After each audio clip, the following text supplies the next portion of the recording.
I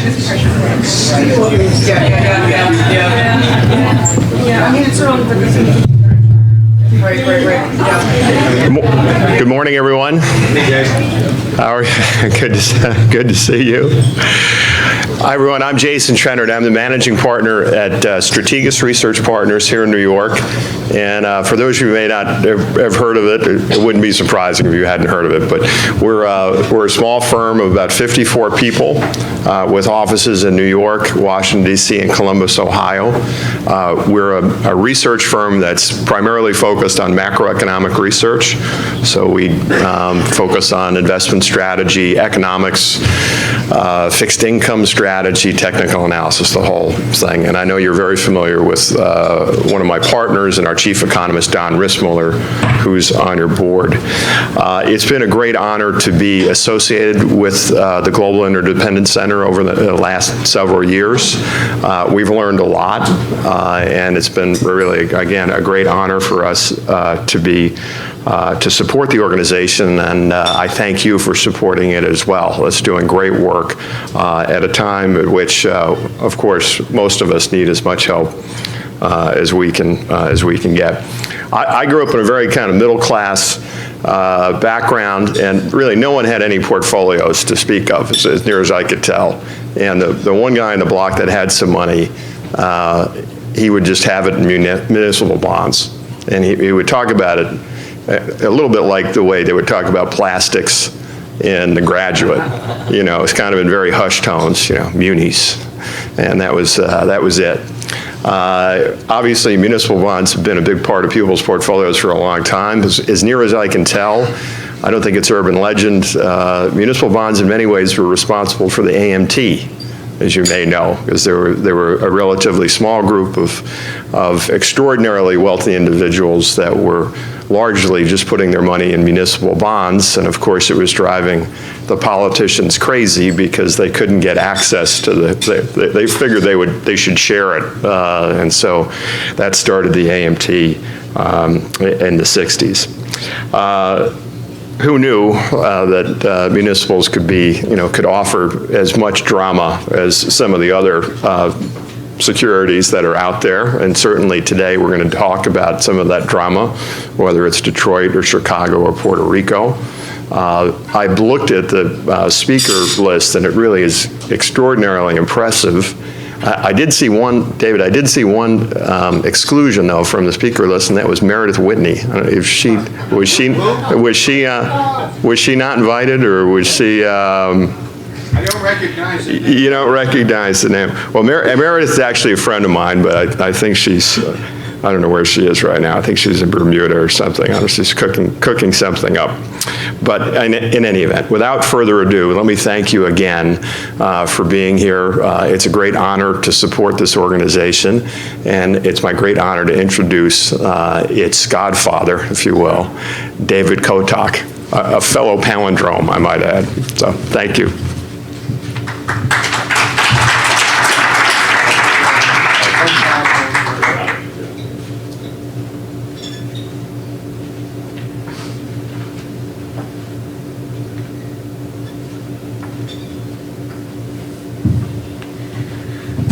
Good morning, everybody, and thank you for coming in the boring climate of markets that we're in right now. We're going to talk about such an exciting subject as municipal bonds. The program chair of the Global Interdependence Center now is Don Rissmuller of Strategas. And for me, I'm just an old goat that still makes a little noise, and so out of deference, they let me do a meeting or two. But thank you, Don. The Global Interdependence Center has some programs around the world. They're in the back of your handout. The administration of the organization is in the hands of Jill Fernito and Julia, whom you met. Jill, thank you for all the work you do. Let's give it up for Jill.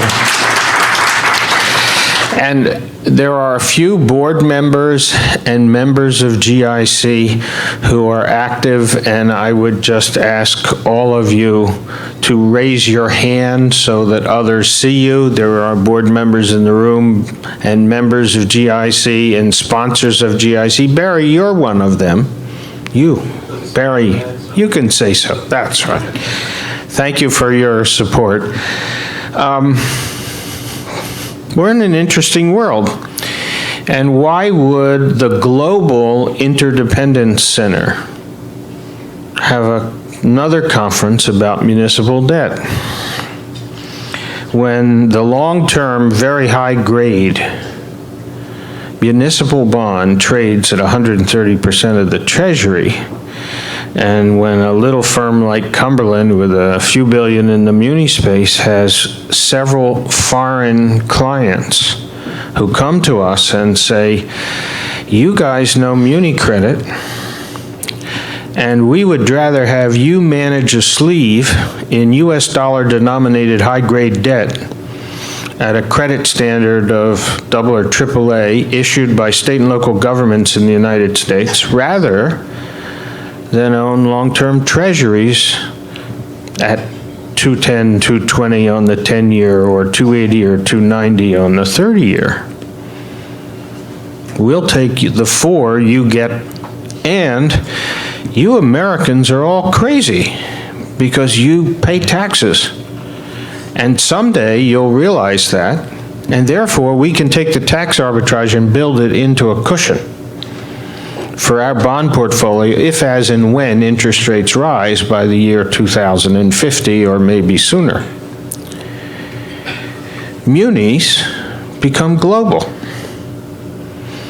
and they are global. Crossover buyers recognize value. Americans are scared of rising interest rates, and we can talk about that for the next 3 hours and all the component parts about the municipal bond change. There are last-minute program changes. We have a marvelous lineup of expertise today. And at the end of the day, we have a book. And all 3 authors are in the same place. And so Cumberland is happy to partner with Strategas, and we're happy to bring the book. A word or two about the book. John Musso and I have been together for 15 years. We're getting to know each other. And Michael Comas joined us a number of years ago. The 3 of us collaborated on this book. It is John's first and Michael's first, my 4th. The heavy lifting of the book was done by the young guy. It's what happens in these things. So the citations, a lot of the hard work, which is probably representative of almost 2 years, Michael, was done by Mike Comas, and his mentor was John and has been, and I tried to chip in a little bit too, and it's a wonderful piece of work. We sat around and said, no one is telling the story of the financial crisis in the muni space. 3.7 trillion in debt, 90,526 separate issuers, according to Joe Mysak, who will chair the next panel. And nobody's talking about it. We're talking about central banks, we're talking about banks, we're talking about regulation, Dodd-Frank, all the things, and the muni space is being ignored. So we set about to try to tell the story. That's what the book is. A final word about the book, because at the end of today we'll sign books, and we'll be happy to do that for anybody who is interested. When you launch a book, sometimes it's better to be lucky than smart. Here's what happened. So the truth now comes out. The first round, the printer printed the draft, not the galley proof. And it was caught after about 600 in the run, stopped the book. 100 poor souls bought the incorrect book from Amazon before it was stopped. Now we had to yank the book off of Amazon, take back the draft, redo the galley proof, go back to the printer, and all that took another couple of months. So this book was supposed to be out sometime around the end of April or early May. The final goes to print again in the middle of July. Amazon puts it up for sale. We review the galley proof. It's released again, and this time everybody's being super careful. And I say to my colleagues, I said, I think to be safe here, we should go to Amazon in our personal account, order the book, have it shipped at once to your home, open it, and make sure it's the right book, which it was. That was on July 21st.